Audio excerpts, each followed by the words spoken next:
learning is not a series of stagnant little tools and little things. It's like, oh, I found this on test, so I'm going to plan a lesson around it. Actually, it should be, this is my process, this is where we're at, and we're going to do this, and it will always work, because it does. That's your foundation, okay?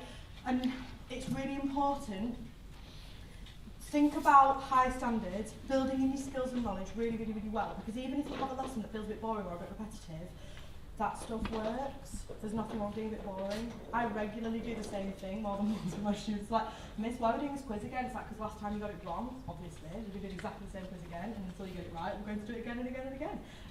And that means they do the work and they get it right because they're sick of it, and then they can do it again anyway, because, you know, repetition is important. The more they do something, the better. I've already talked about this, so I'm not going to go over that again. But in terms of that cultural capital, who can tell me what all of these literary symbols have in common?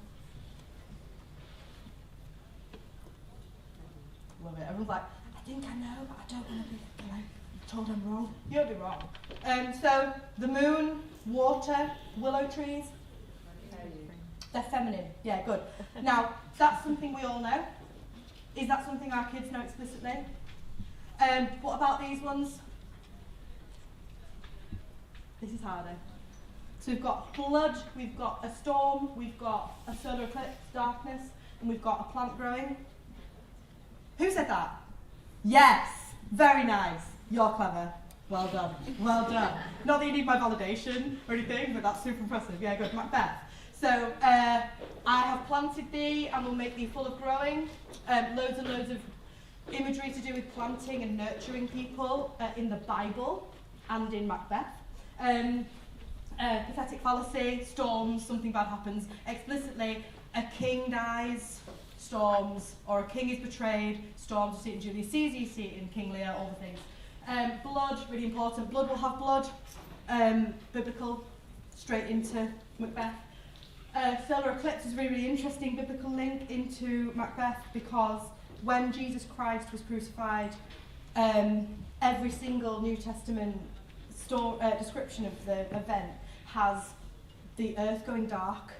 So unnatural darkness at the moment Jesus Christ dies.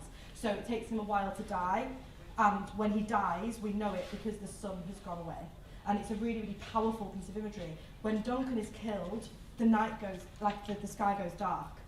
Lots and lots of amazing places where the Bible and Macbeth are interlinked, and it's all literary symbolism, it's a code, okay? Now, our children don't necessarily know that code, so why don't you create a codex? My students have got a vocabulary book, which at the front has vocabulary, and at the back has a literary symbolism codex, and they literally draw a little picture and say, willow tree, women. And then sometimes I'll put a little reference like, the prelude, there's a willow tree in the prelude. And every time we come up against one, they go, oh, miss, is that a literary symbol? Yes, yes it is, write it down. And they love it. And, you know, year 11s don't normally like vocabulary books, but they quite like them, and it's a bit of a strange one. But why not give them a code? Because that's what writers use. Theatre and teaching drama, a couple of little ideas. So I think I'm choosing symbolism and I'm choosing drama because often they're the things that children from less affluent backgrounds struggle with the most, because they haven't been to the theatre. Sometimes they have been to theatre. We were super poor growing up, but my mum loved Shakespeare, so we always went to the theatre. It was what we spent money on instead of food and the bus. We used to actually walk into the centre of Leeds and walk back. So me and my mum and my little sister, and my mum's like this tiny little woman. So we'd walk in the middle of the night back by ourselves through Leeds, because we'd been to the theatre, and that was really, really important, and that was kind of something that we did. So I'm not saying that all poor kids don't know the theatre, because that's ridiculous. But a lot of children struggle with drama because they can't see that it's not a book, it's a play. And we need to remember that if we don't understand performance theory, and we don't understand carnival theory, and we don't understand the fact that a drama text, like a script, is kind of like half a text. I always say to my kids, this is half of it, the other half is what actually happens on stage. So this is like the manual, but how it's actually carried out could be completely different. It could be something you've never even thought of, because directors and actors are like super clever and they do weird things.